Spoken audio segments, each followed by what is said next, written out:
sarotra ny tontolon'ny fitadiavana asa eto Madagasikara amin'izao fotoana izao ho an'ireo tanora na vita fianarana ka hiditra eo amin'ny tontolon'ny fananana asa izay. Ankilany ihany koa anefa sarotra ny fitadiavana tanora manana traikefa afaka hiasany anatin'ireny orinasa ireny amin'izao fotoana izao. Tsy mety hifanena ny tolotra sy ny tinady arak'asa eto Madagasikara. Inona ny antony mahatonga izay? Inona ny zava-miseho eo amin'ny tontolon'ny fampananana asa eto Madagasikara? Makasika izay indrindra ny fanadihadiana hoentina amintsika atao anatin'ny fandarana Alalino amin'ny tianio ity ho asainay ampanajana ianao anaraka hatramin'ny faran'ny fandarana. Mitaraina avokoa ny tanora na vita fianarana fa sarotra ny fitadiavana asa amin'izao fotoana izao. Mipetraka ny fanontaniana ny tolotra arak'asa ve ny vitsy sa ny tanora na vita fianarana ny maro loatra ka mahatonga ny tolotra sy ny tinady dia arak'asa tsy mifanaraka. Mitombona avokoa ireo rehetra ireo raha ny fanadihadiana izay natao. Antony tsy mampahita asa ny tanora eto Madagasikara ny fahavitsiny ny tolotra. Antony tsy mampahita asa ihany koa ny fahabetsahan'ny mpianatra mivoaka. Antony tsy mampahita asa ihany koa ny tsy fahafenon'ny tanora na vita fianarana ireo fepetra takiny ireo orinasa misy. Satria ohatrany misy manky kely amin'le fitaizantsika ny zanantsika ny tontolo iainan'ny ankizy koa amin'izao zany manahirana ihany. Fa le izy zany misy le io zany miankana amin'izay investissement tonga eto koa e. Misy orinasa ve mitsangana, misy orinasa ve fa inona ny tadiavin'ny marina dia eo zany mila tambatra. Satria amin'izao zany be da be ny ataontsika hoe inona fitenenana zany misy ankizy na 10 taona izy dia efa ampianarina asa. Rehefa jerena avy amin'ny lafin'ny tanora mitady asa, maniry anana asa ny tanora malagasy, saingy raisan'ireo tanora anetsiny ny filazana fa tena sarotra ny fitadiavana asa eto Madagasikara satria vitsy ny tolotra asa misy. Vitsy ireo orinasa mitady mpiasa. Amina tolotra asa iray misy, mpiasa 100 no mifandrombaka hiady ny toerana. Vitsivitsy ny entreprise par rapport amin'ny université misy satria ny université be dia be nefa ny entreprise andray an'ilay mpianatra rehefa avy eo vitsy dia lasa mampitombo ny concurrence an'le ankizy andeha hitady asa. Moa ihany koa le hoe ny antsika eto Madagasikara zany rehefa hoe entreprise izay dia matetika familial foana, zany hoe ny fianakaviana aloha no mena toerana voalohany. Zay vao le olona compétent amin'ilay domaine. Tsy tena hoe tsy compétent le ao anatin'le fianakaviana ao anatin'le izy. Fa le concurrence zany lasa matanjaka be nefa le orinasa vitsy dia lasa sarotra ny fitadiavana asa aorianan'ny fianarana rehefa vita anazy. Mbola olana fanampin'izay ihany koa mitady olona manana traikefa ihany koa ireo orinasa manome tolotra. Ireo tanora vao navita fianarana izay milaza fa tsy mahafeno ireo fepetra takina satria traikefa tsy latsaky ny 3 taona farafahakeliny no takina. Aiza hoy izy ireo no ahitana an'izany raha ny amin'ny taona misy azy ireo amin'izao fotoana izao. Ny olona anankiray vao no mitady asa mbola tsy manana expérience mihitsy, mba mahita offre ihany izy any amin'ireny tolotra sy ny tariny ireny kanefa ireny mitaka expérience ohatry 2 ans 3 ans sy ohatr'izany any ka izay manana expérience ihany tafiditra. Noho izany betsaka zay ny antony raha ny hevitry manokana, zay ny antony mahatonga ny be dia be mpianatra mavita fianarana manana diplôma nefa tsy tafiditra amin'ny sehatry ny asa eo amin'ny resaka expérience zany tiako lazaina. Ekeko hoe misy ny stage fa ny stage 3 mois 2 mois 5 mois nefa l'expérience takin'ilay société 2 ans 3 ans normal le mpianatra le navita fianarana raha sy tafiditra amin'ilay sehatry. Io zany anisan'ny sakana lehibe raha ho amiko manokana izay. Raha jerena avy amin'ny orinasa indray, antony maro no mahatonga ny tanora tsy mahita asa hoy ny fanazavana. Voalohany, tsy misy manana tolotra asa maro be ireo orinasa hamalinina ny filana arak'asany ireo tanora. Amin'ny tranga fisina posta vaovao na olona ny ala ihany ny orinasa izay vao mitady mpiasa manao recrutement. Tena zalo zany tena mahita hoe be dia be ny mitady asa satria izay zao misy taona manao offre anankiray 15 000 CV 15 000 CV no tonga ao anatiny ao. Zany hoe ny offre anay zany tokana fa 15 000 ny demande. Midika zany hoe tsy ampy mihitsy ny le asa eto Madagasikara. Tena tsy ampy mihitsy ny le asa eto Madagasikara. Any ka misy karazan'olona ingénieur nefa ny chauffeur ana taxi. Mahita an'izany ngamba antsika ny amin'ny fiarahamonina eny. Tena no amafisin'ny mpitantana orinasa ilay olona ny tanora tsy mamaly ny filan'izy ireo ny traikefa ny tanora satria tsy ampy sy tsy manana traikefa expérience. Sarotra ho an'ny orinasa ny mandray olona tsy manana traikefa. Tsy mahafeno ny fepetra takina amin'ireo posta mila olona ny fahaizana ananany ireo mitady asa hoy ny fanazavana. Manana diplôma ilay mpianatra mivoaka avy any izy fa tsy tonga amin'ilay fitenina hoe tsy compatible amin'ilay zavatra ilain'ny orinasa ny zavatra hay. Misy CV eo mety 30 ny ray tonga avy any fa ny indray raisy roa ny tena mba azo raisina hoe tena hoe mifanaraka amin'le ilain'ny orinasa. Misy koa mpianatra zay hoe manana an'ilay baoritra izy, manana certificat, manana diplôma, fa na izy ary tsy azo ny antoka ny tenany hoe avita an'le asa izy. Tsy manafina ireo orinasa fa sahirana ihany koa rehefa misy toerana banga na toerana vaovaoka mitady olona apetraka eo, satria sarotra vao mahita olona mahafeny ny fepetra ahafana mitazona io toerana io. Ka na marobe aza ireo mandefa antota taratasy, misy fotoana tsy misy azo raisina satria tsy mahafeny ny fepetra. Misy koa ny mpianatra nahavita fianarana ambony saingy miaingitraingitra raha ny fanazavana,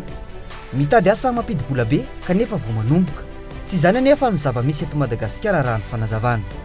Dia le olona zany mila olona tonga dia mahay miasa,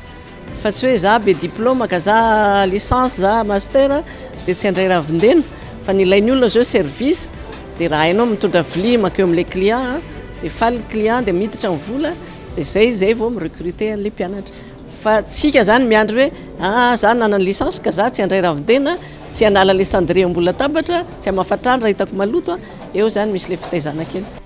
Noho ireo antony ireo, aleon'ny orinasa matetika manofana olona avy ao anatiny ho ampidirina amina toerana iray, toy izay mandefa filazana izay mbola lava dia lava ny dingana arahana ao amin'ny recrutement raha hita amin'ireo anjatony mampiditra dossier. Dia tena sahirana mifantina an'ireo candidat rehefa tonga ny entretien zany. Araka ny voalazako teo ary hamafisiko dia noho ny tsy fanarahany zavatra ny anarana tany am-pianarana zany par rapport amin'ny filantsena ny asa. Zay no olana sedrainy orinasa sy lasa miantraika amin'ireo tanora zany eo amin'ny fitadiavana asa zany. Ny rafim-pampianarana eny anivony ny ambaratonga ambony sy ny fanofanana arak'asa eto Madagasikara koa no mahatonga ny tsy fananana asa, tsy mifanaraka amin'ny filan'ny orinasa ankehitriny intsony. Hany ka tafavoaka amin'ny fianarana saingy miazoazo noho ny tsy famaritana ny asa tao mialohan'ny isafidianana lalam-piofanana. Inona amin'ny fahaizanao no ivadika ho tombotsoan'ny orinasanay na ity orinasantsika ity? Inona ny zavatra hoentinao ahafahanao mampitombo ho tombotsoan'ity orinasa ity? Fa ny ao an-tsain'ilay ankizy mitady asa matetika dia hoe hitady asa mba hialofako hitady toeram-piasana mba hialokalofako dia handray vola isam-bolana dia tafita zay. Fa izy tsy ohatr'izany. Tsy azo lazaina kosa hoe tena tsy misy ny tolotra, fa misy ihany, fa vitsy ny mahita azy noho ny fameriverenan'ny sain'ny tanora any amin'ny zavatra hafa. Miezaka sady mazoto ny mpianatra malagasy, fa misy ny indro dia ny fifehezana ny teny vahiny sy ny fifandraisana. Eo koa ny tsy fananana faharetana fa mitady zavatra mora kanefa andraisam-bola. Satria lasa business izy. Dia raha jerena amin'ny saina tsy miangatra dia tsy mifanaraka amin'ny filan'ny firenena. Mety entra ohatra le teny hoe petatoko sy kitoto, fa zay ny zava-misy. Lasa manao perroquet ny tanora malagasy, dikan'izay ny orientation na ny torolalana tokony omenan'ny tanora any amin'ny garabola, any amin'ny primaire na le any amin'ny ambaratonga voalohany sy faharoa, any izy dia efa jerena hoe inona ny manavanana an'ity mpianatra io. Zay ny anjara andraikitry ny mpampianatra sy ny sekoly. Dia io ny anosehana azy, anohanana anazy amin'iny zavatra tena tiany sy hainy iny. Betsaka amin'ireo tanora no mionona fotsiny amin'ny fizaharana asa na ny stage omeny ny sekoly rehefa manao ny mémoire hoy ny fanazavana. Io ny fototr'olana hoetrany ny fanazavana ka mahatonga ny orinasa tsy mandray olona tsy manana traikefa, satria ny orinasa mitady olona tonga dia vonona avy hatrany ary matahotra sao handray olona manimba zavatra ka hiteraka olana ho an'ny orinasa. Fahazadiny koa zany tanorantsika koa tsy maharitra ny pression. Or amin'izao mila maika, mila aingana, mila maîtriser koa nyty resaka informatique ity. Tsy miankina amin'ny lalam-piofanana na ny avin'ny farapahaizana no andraisana olona iray, fa ny fahaizany miasa sy ny traikefany. Ka na tsy mifanaraka amin'ny diplôma aza ny asa tadiavin'ilay olona dia raisina foana rehefa hita fa mahafehy ka ampandroso ny orinasa. Misy karazany olona manana talenta sy havanana ary manana akingana amin'ny asa ka mahasarika ny mpandray mpiasa mba ho trandrahana na tsy ny aza ny ananany diplôma. Iresaka aminareo fotsiny ohatra zao ny paramède ohatra. Ny paramède ane manao bénévole, zany hoe tonga izy dia ataon'le izy tsy mandray karama. Fa iza kay ny ankizy nanao gestion ka hoe nivoaka tamin'ny école izany a nahazo licence ka nahazo maîtrise de teny hoe za anao bénévole atao aminareo tsy mbola nisy zany fa misy ary anao stage tonga de mba meo transport a de mba meo frais a de zay toetsainy zay mihitsy ny mila amboarina satria maninona mbola hitondra orinasa ho ianao de ho fantatrao zany hoe matahotra ianao rehefa tonga avy any le piasa hoe raha vao manao tsy mety eo ty piasa ty a ty mpiara-miasa ty de tonga de hiditra peto ty orinasa ty ndraindray zavatra kely tsy apozina mail kely diso na manipulation kely diso a misy akisariny manao informatique fa voakitiny ary amin'ny dossier ry de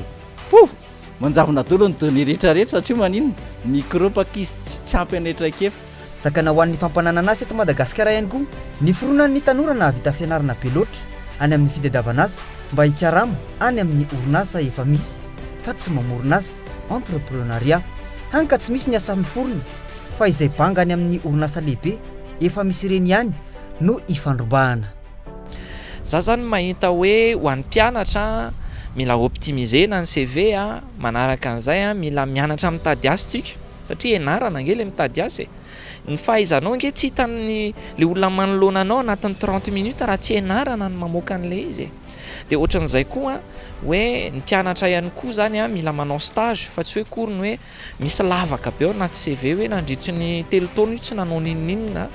de tsy voamaika tsy voaray koa zany ianao amin'izay mila arona na orientena kokoa makany amin'ny fananganana orinasa ny fampianarana sy ny fanofanana omena ny tanora amin'izao fotoana izao hoy ny fanazavana ahafahana mampitombo ny orinasa sy ny tolotra misy de tena mbola vitsy ireo tanora misehatra amin'izany fandrarana zany eto Madagasikara satria raha ny antotanisa zany dia mahatratra eo amin'ny 700 000 ny isany mpandraharaha eto Madagasikara raha ohatra ka 30 millions ny isan'ny mponina eto Madagasikara dikan'izay zany ahoana fomba ahafahan'ireo tanora zany rehefa sedra olana izy eo amin'ny sehatry ny nde ataontsika hoe fitadiavana asa zay mba hivadika atoho azy zany ka ahafahany misehatra amin'izay resaka fandraharana zay ny fianarana sy ny lalam-piofanana rehetra dia afaka trandrahana famoronana asa avokoa raha ny fahitan'ny tanora mitantana sekoly iray miankina amin'ny finiavan'ny tanora ihany anefa no irosona araka ny fanazavana mahatonga ny asa lasa vitsikely ny isany de satria marobe ny tanora morona loatra any amin'ny resaka any amin'ny tontolon'ny salaria fa tsy makany amin'ny entrepreneuriat de tsy misy zany le mpamorona orinasa fa mpitady asa ny tena betsaka fa zao kosa nefany misy karazana orinasa tsy maintsy ilana traikefa zany hoe mila mitsofoka ianao alohany ao anatina orinasa vao manana traikefa anangananao ny orinasanao avy eo zany hoe za zany mahita hoe marobe ny tanora efa tokony anangana orinasa amin'izay fa variana izy any amin'ny tontolon'ny salaria manana ny anjara toerana lehibe amin'ny fampananana asa ihany koa ny fanjakana tsy amin'ny alalan'ny fampidirana ho mpiasam-panjakana fa amin'ny alalan'ny fiantson'ny fanjakana ireo mpampiasa vola vahiny mba anangana orinasa anatevin-darana ny sehatra tsy miankina eto amintsika de lasa rehefa vita baka ny ankizy zay vao mieritreritra hoe inona no ataoko ilay izy anefany misy fiantraikany be mihitsy satria rehefa tonga amin'izay ny vanim-potoana hoe hitady asa ilay ankizy na hoe tady ilay fianarana rehefa vita ilay baka dia eo amin'izay reo fa mieritreritra hoe hisafidy inona no ataoko dia lasa eo mahatonga ilay hoe diso filière rehefa mianatra na hoe ity ilay zavatra nianarako fa lasa ity no asa vitako satria tsy ampy an'izay fampiresahana izay hoe izao no asa atao ary ity no zavatra tokony ianarana rehefa anao an'ity asa ity ianao mirona makany amin'ny fitadiavana asa ireo tanora rehefa sarotra ny famoronana asa sy ny fidirana amin'ny fandrarana no ny fahasarotana ireo dingana sy pitsipitsy no mila rahana azo atao tsara nefa ny miditra amin'ny tontolon'ny fandrarana hoy ny tanora iray manomboka mampivelatra ny fandrarana izay ataony miainga amin'ny fametrahana viny ary atomboka amin'ny kely ny fanatanterahana azy mila jeren'ny fanjakana hoe ohatra ny ahoana ny mba ahafahana mamorona asa ho an'ireo tanora ireo inona zany ny politika mpanjakana izay manome asa ho an'ny tanora fa tsy voatery hiandry ny fanjakana fotsiny ihany koa ny tanora mivoaka fianarana fa manana responsabilité ngedabe ihany koa ny tanora mivoaka fianarana hoe inona no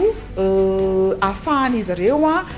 mamorona asa na mamorona orinasa avy hatrany fa tsy hiandra ny fanjakana anome tolotrasa dia samy manana ny part de responsabilité an'izany a na ny fanjakana mazava ho azy a na ny tanora en question mihitsy a zany hoe izy ireo mihitsy no efa nomena azy ireo ny fahaizana rehetra hoety miady a mba ahafahan'izy ireo manana asa matotra ao aoriana ny fahavitan'izy ireo ny fianarana dia ny tanora mihitsy koa no mila tia karokaroka manoloana an'izay hoe amorona orinasa tsy voatery orinasa ngezabe avy hatrany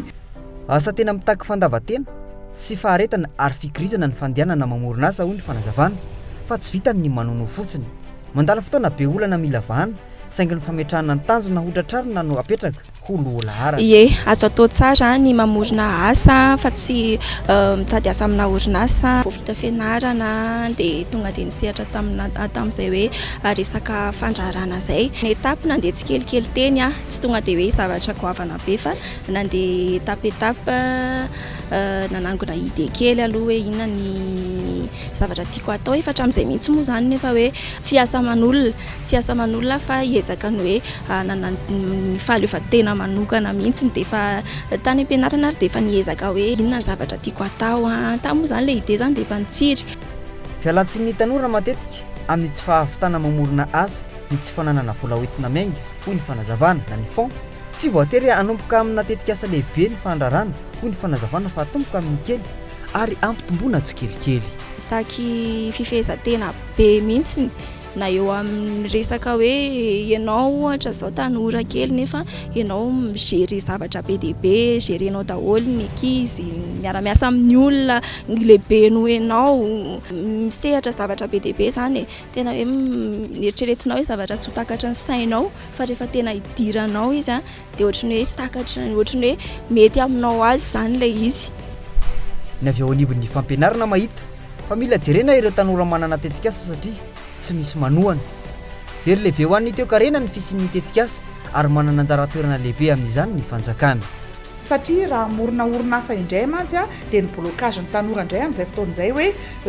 aiza no ahita fond a hoentina manangana orinasa ny tanora vao mivoaka fianarana irahantsika malala fa tsy mbola atokisan'ny mpamatsy vola na andeha indram-bolany amin'ireny banque na microfinance reny ary a dia mbola tsy atokisan'izy ireo ka tsy voatery hoe mila vola ngeda be fa afaka atomboka amin'ny orinasa majinijinika aloha dia mivoatra satria izay ihany koa ny anarana taty am-pianarana hoe mba ahafahana mamorona orinasa miainga amin'ny kely melehibe zava-dehibe ny fananana traikefa tsy voatery ahafehany asa ny olona iray na dia nahaiza izy tany an-dakilasy sy tany am-pianarana mila mifameno ny fahaizana ara-teorika sy ny traikefa avy amin'ny fampiarana noho izany io traikefa io no mila ataon'ny mpianatra izay ananana azy fa tsy mahay lesona fotsiny ihany ny orinasa amin'izao zany efa mitady compétence zany hoe inona ny hainao manana diplôme ianao marina zany manana certificat ianao marina zany fa inona ny hainao ny any am-pianarana ny hoe capacité na mémoire ny anarana any zany hoe mahay mamerina nampianarina aminao ve ianao fa tsy midika akory zany fa ahavaolana ianao rehefa tonga ao anaty orinasa aty amin'ny orinasa nge mahazo mijery cahier tany am-pianarana no tsy mahazo mijery cahier aty amin'ny orinasa mahazo mijery cahier satria manino mamaolana isan'andro natao aty fa raha vao tsy vonona any amaolana zany le olona dia tsisy asa tokony hoe tsisy asa azo omena anazy dia tsy miankina amin'ny diplôme io everina hoe fa olon-dehibe matitra ra-panapa-kevitra amin'ny tena ny tanora iray matoa mianatra eny anivon'ny anjerimanontolo amin'ny maha universitaire azy tsy fianarana lesona irerentsony no atao hoe mianatra fa karokaroko sy famoronana momba ny asa mitaditra-kevo raha fitinina manana ny anjara andraikitra tandrify azy ny mpianatra ny mpitady asa ny mpitantana orinasa ny fampianarana ambony ny fanjakana mba hisiny ny fampananana asa eto Madagasikara ny mpianatra mila mitaditra-kefa amin'ny fomba rehetra ny orinasa mila manana flexibilité ny fanjakana misitona mpampiasa vola sy manosika ireo tanora manana traikefa ny fampianarana ambony mampifanaraka ny fiofanana omeny amin'ny vanim-potoana sy ny masotsivana takiny ny orinasa hitantsika tao anatin'ny fanadihadiana izay natao ny olana sedrain'ny fitadiavana asa sy ny fampananana asa eto Madagasikara amin'izao fotoana izao izay ilana vahaolana maharitra ialana amin'ny fahantrana misy eto Madagasikara zay tokony avy any amin'ny fitondram-panjakana iarana ihany koa amin'ny sehatra tsy miankina zay miantoka ny fampananana asa ny tanora amin'izao fotoana izao ahafahana mampiakatra ny toe-karena malagasy. Dia iny ihany koa ary tompo-kilasy tompo-vavy dia antsika mamarana ny fandarana Alalino tamin'ny ity anio ity. Isaorana sy ankasitrahana ianao nanaraka izany hatramin'ny farany. Azo adino fa azonao arahana ao amin'ny tranokala tv.cool.mz ny fandaharantsika. Azonao atao ihany koa mitondra amin'ny fanehoan-kevitrao ao amin'ny pejy ny vaovaon'ny Cool TV. Mametraka ny veloma mandra-pitafary ho amin'ny manaraka indray. Veloma tompoko.